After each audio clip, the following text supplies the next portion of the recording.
Hello students, welcome to class 11th economics and today we are starting the topic point method of elasticity of demand.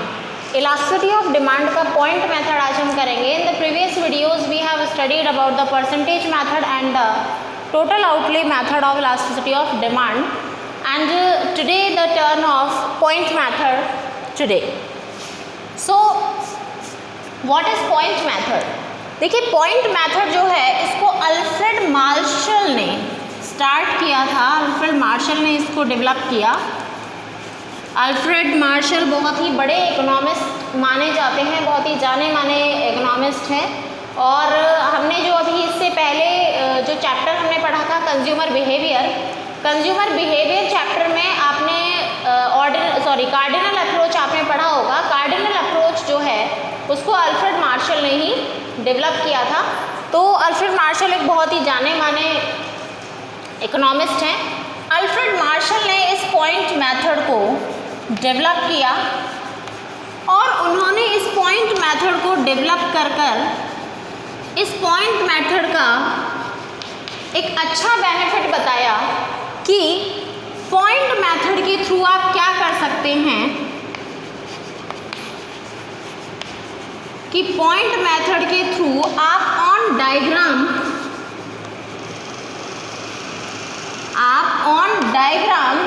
At a particular point, किसी एक particular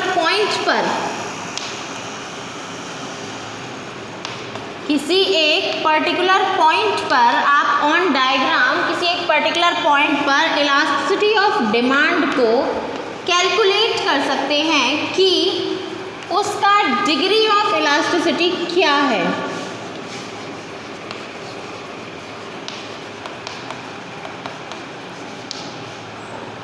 अब तक जो भी हमने method पढ़े, percentage method और जो हमने पढ़े परसेंटेज मेथड के अलावा टोटल आउटले मेथड जो हमने पढ़ा, इन मेथड्स में हमने ये पढ़ा कि इन मेथड्स के थ्रू आपको सारी क्वांटिटेटिव इंफॉर्मेशन इसके लिए चाहिए.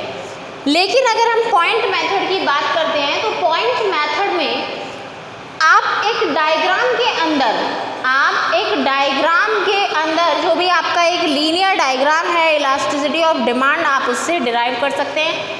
किसी एक लीनियर डायग्राम के एट पॉइंट ऑफ इलास्टिसिटी, किसी भी एक फिक्स्ड पॉइंट पर, किसी भी एक पर्टिकुलर पॉइंट पर कितनी इलास्टिसिटी ऑफ डिमांड है, यानी कि degree of elasticity of demand क्या है, वो आप फाइंड आउट कर सकते हैं. तो देखें कैसे हम ये फाइंड आउट कर सकते हैं. इसमें अल्फ्रेड मार्शल ने इसका एक फॉर्मूला बताया है कि इलास्टिसिटी ऑफ डिमांड और price elasticity of demand is equals to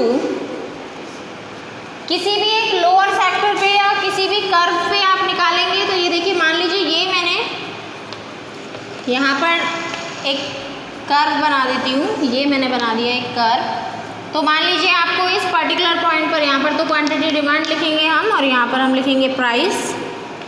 ये लिखना बहुत ज़रूरी है. ये डी इस पॉइंट पर मान लीजिए मुझे यहाँ पे इलास्टिसिटी ए पॉइंट पर निकालनी है. तो ए पॉइंट पर इलास्टिसिटी निकालने के लिए फॉर्मूला है कि लोअर सेक्टर अपॉन अपर सेक्टर. लोअर सेक्टर अपॉन अपर सेक्टर, ये आपको फॉर्मूला यहाँ पर गिवन है.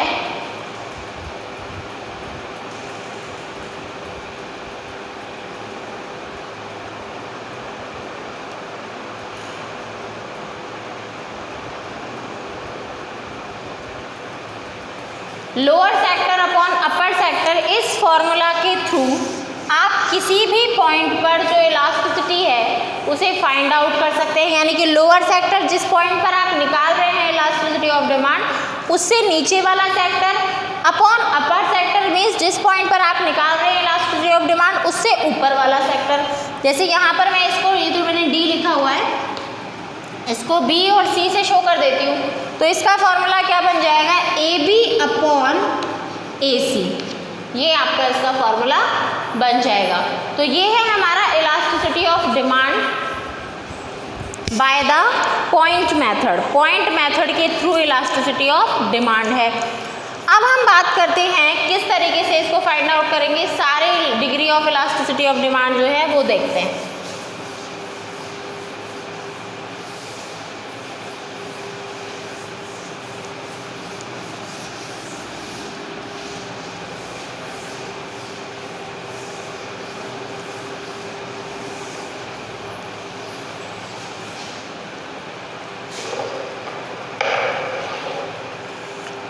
देखिए यहाँ पर मैं एक डायग्राम बना देती हूँ।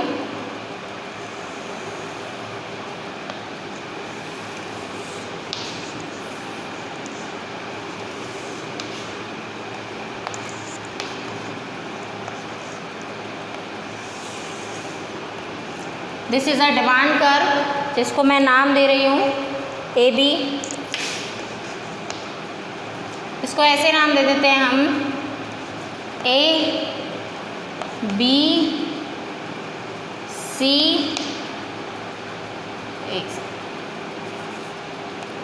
B C D और E।